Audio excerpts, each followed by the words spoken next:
Ya nos acompaña el economista de CPA Ferrer, Alfonso Capurro, para charlar hasta el mediodía. ¿Cómo estás, Alfonso? Bienvenido. Buen día, muchas gracias por la invitación. Un gustazo recibirte.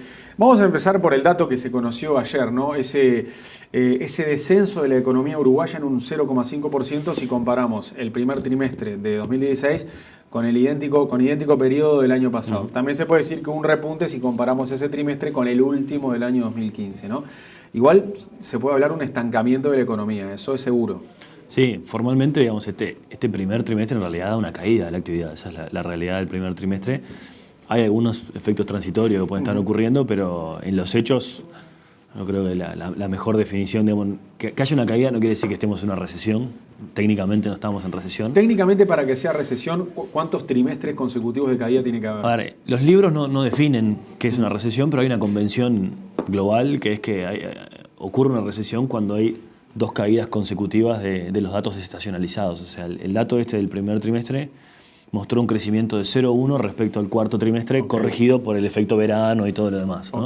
Tiene que haber dos trimestres consecutivos de caída. Está, bien. Y en los últimos dos tuvimos 0 y 0,1. O sea que formalmente, claro, técnicamente no estamos en recesión, pero sí creemos que la palabra que mejor califica la situación es estancamiento, ¿no?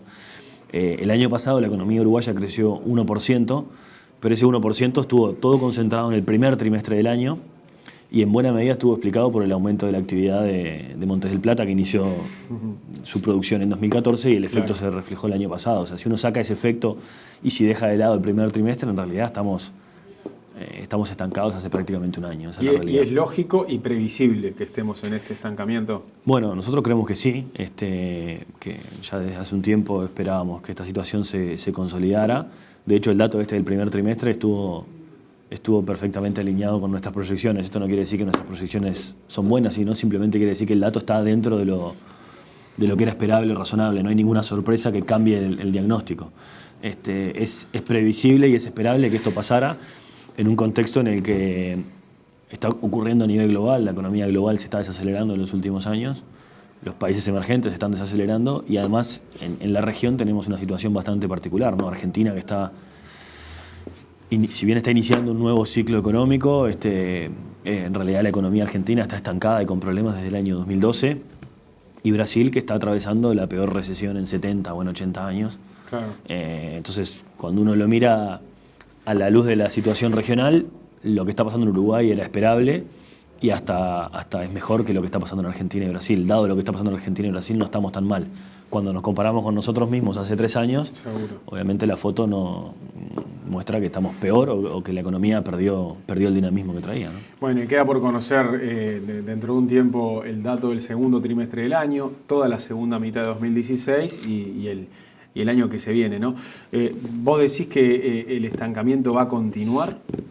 Bueno, nosotros estamos proyectando para este año un crecimiento apenas positivo y para el año que viene un crecimiento de 0. O sea, realmente un estancamiento que se mantendría hasta 2017. Esto tiene por lo menos dos razones, ¿no? En realidad, hasta hace un tiempo nosotros ya estábamos esperando crecimiento bajo para el año que viene, porque la situación de Argentina no estaba del todo bien, aunque se espera un repunte de Argentina, y porque Brasil tampoco se espera que aporte demasiado dinamismo para la economía uruguaya.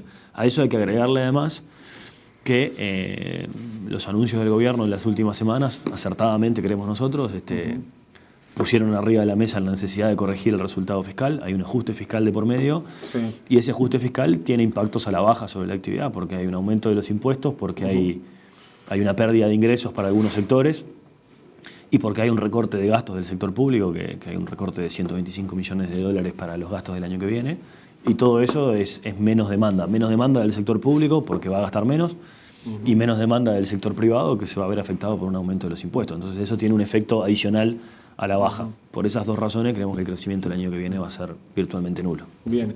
Antes de hablar del ajuste fiscal, me gustaría detenerme en el dato de la inflación, porque ayer el gobierno reconoció que este año 2016 va a terminar muy por encima del rango meta, que era 7,6%, que aparte fue el rango que se estableció cuando armaron el presupuesto. Y también aventuró el Poder Ejecutivo que recién van a poder volver al rango meta en el año 2019, ¿no? Fue como como asumir un poco la realidad. ¿Por qué crees que hubo tantas diferencias entre las proyecciones del año pasado cuando elaboraron el presupuesto y la realidad? A ver, efectivamente, como decís tú, Mariano, en el presupuesto, en esta rendición de cuentas que se conoció ayer, que el Poder Ejecutivo remitió al Parlamento ayer, hay un reordenamiento de todo el escenario macro para adelante, donde se reconocen se reconoce el deterioro de algunas variables que corrige el rumbo que estaba plasmado en el presupuesto. ¿A qué se debe la corrección o por qué corrigieron tanto respecto al año pasado? Bueno, nosotros no lo podemos responder. Sí, ¿por qué el año pasado no tuvieron la misma dosis de realidad? A ver, el año pasado cuando se presentó el presupuesto, nosotros y muchos de nuestros colegas, te diría la mayoría de nuestros colegas analistas del lado del sector privado, opinábamos que los supuestos macro que estaban detrás del presupuesto eran algo optimistas.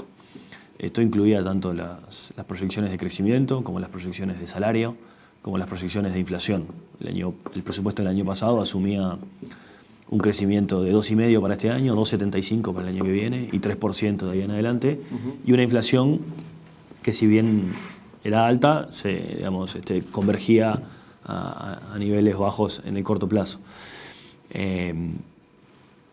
Probablemente el año pasado haber reconocido una realidad macro menos auspiciosa, que era la que teníamos nosotros y muchos de nuestros colegas, habría implicado que en el presupuesto no se podría haber aumentado el gasto de lo que se aumentó.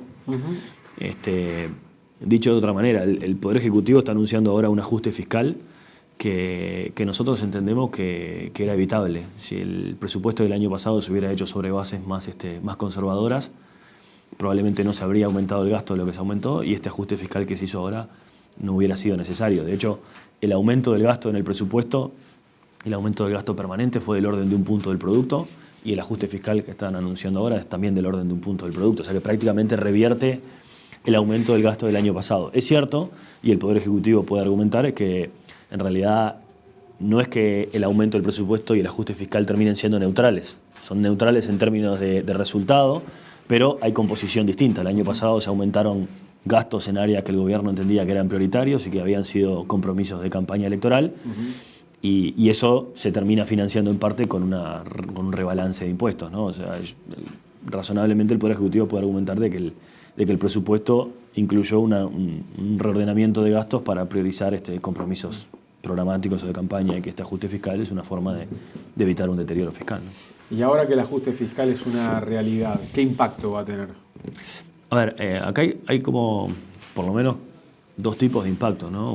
Uno es el que comentaba recién, de que bueno, a nivel económico no hay ajuste fiscal que no sea recesivo, ¿no? O sea, ya sea porque se gaste menos o porque se aumenten los impuestos, hay menos demanda y eso tira un poco para abajo la actividad. Por eso nosotros corregimos a la baja nuestras proyecciones del año que viene. Después, obviamente, también el ajuste tiene un impacto importante en todo lo que es el ordenamiento de las finanzas públicas, ¿no? Nosotros desde hace un tiempo, te diría desde antes del presupuesto, ya desde el año 2013, empezamos a estar preocupados por la trayectoria que estaban adquiriendo las variables fiscales, ¿no? Uruguay ha hecho un muy buen avance en términos de manejo de deuda en los últimos 10 años. La deuda se ha desdolarizado, la deuda bajó como porcentaje del producto. Se extendió el plazo de repago de la deuda. No es lo mismo de ver 30.000 millones de dólares que vencen el año que viene o 30.000 millones de dólares que vencen en los próximos 30 años. Obviamente, en términos de gestión financiera y en términos de manejo de riesgos, tener una deuda tirada para adelante, como quien dice, es un activo importante. Y Uruguay hizo muchos avances en ese sentido en los últimos años, pero desde el año 2011 en adelante, y en particular a partir del 2013, empezamos a perder el ancla fiscal, a perder o a aumentar el desbalance fiscal. Una cosa es la deuda, que es una variable importante que el mercado mira, porque obviamente un país que está sobreendeudado tiene problemas. Y otra cosa es el resultado fiscal, que es simplemente la diferencia entre ingresos y egresos. Y si uno gasta más de lo que tiene de ingresos, ese resultado fiscal o el déficit fiscal se va agrandando. Y eso es lo que pasó desde el año 2011 para adelante y en particular desde el año 2013. Entonces, si el déficit fiscal crece mucho y crece en forma importante y crece más de lo que crece el producto, la trayectoria de la deuda empieza a ser creciente. Y algún día el mercado puede decir, bueno, esta deuda en perspectiva se transforma en un problema, con lo cual hay que introducir un ajuste fiscal. Esa es la preocupación que nosotros veníamos teniendo desde hace, como decía, hace 3 años prácticamente, que el año pasado se volvió más evidente y que, bueno, y que este año ya se volvió impostergable, ¿no? El ajuste fiscal era, yo diría, imprescindible dadas las decisiones que se tomaron el año pasado. Claro, como dije hoy, era evitable si el año pasado no se hubieran tomado esas decisiones en el presupuesto, pero no había, digamos, había que hacerlo. Claro, era evitable, pero llegado a esta situación era la única alternativa. Parado el 1 de marzo del 2016, sin importar si el año pasado hubo errores o cuándo hubo errores, el ajuste fiscal era imprescindible y era impostergable porque, en el fondo, no haber hecho nada este año nos ponía en una trayectoria fiscal que era complicada y, digamos, no quiero ser alarmista ni mucho menos, pero tenemos el caso de Brasil acá al lado como un caso de preocupación que deja en evidencia la importancia o la gravedad que tiene un deterioro fiscal. Sí, claro. No estoy hablando desde el punto de vista político, sino desde el punto de vista financiero, ¿no? A Brasil se le descontrolaron mucho las finanzas públicas en el año 2014. El gobierno de Dilma, cuando asumió, no pudo corregir el rumbo, ya sea por razones políticas o por razones fácticas de que los recursos no alcanzaban.